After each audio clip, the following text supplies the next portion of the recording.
Praise the Lord. I thank God for this wonderful day that He has given me to share from the Word of God. Our God is mighty to save. When people form conspiracies against us, those are shattered by God to deliver His child. Today, rest in His love, His kindness, and goodness. There will be no lack of any good thing to those who trust in the Lord. We are going to cover the part 2 of Behave Wisely series. Yesterday we heard in brief how to behave wisely towards those who are non-believers. Today we will hear how to behave wisely towards those in faith. Let us read a verse from the Bible, Psalms 101 verse 2. I will behave wisely in a perfect way. Oh, when will you come to me? I will walk within my house with a perfect heart. This is a Psalms written by David, the king of Israel. It is of interest to note that the man who was always overlooked by men, whose justice was overturned by them, to the point that King Saul pursued David to kill him, is saying that he will sing of mercy and justice. Yes, this is the relationship that a child of God has with his Father God. Even though men may seem to overturn our justice, for a child of God, the justice comes from God. David is focused on behaving wisely to lead a perfect life. Here, perfect does not mean sinless, even though it is one of our goals to lead a sinless life. David's emphasis is on behaving with wisdom to pursue a blameless life before God and in his house.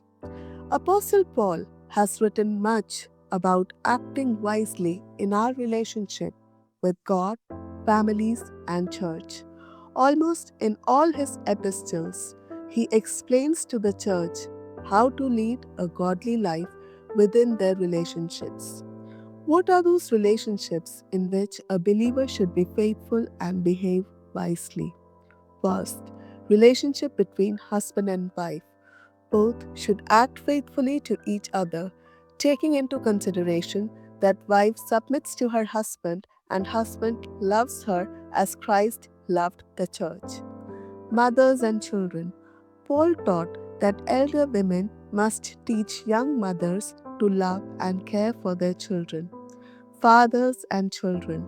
The relationship between a father and his child is very special. Paul advised that fathers should foster trust with their children. It is easy to scold in everything and say mean things. However, a father should honor his relationship with his children by correcting in love. Masters and servants. Both of them should respect God and deal in fairness with each other and serve the Lord Jesus Christ. And the last one, church and church members. Paul teaches us that we should not rebuke elders or young members of church, but advise them as fathers, mothers, brothers, and sisters. Apostle Peter says, love the brotherhood. We should not be quarreling, but loving each other as Christ loved us.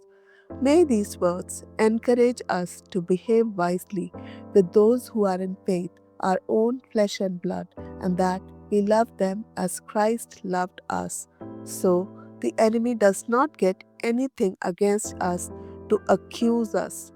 All glory and honor, majesty and power be to our God Almighty. Amen.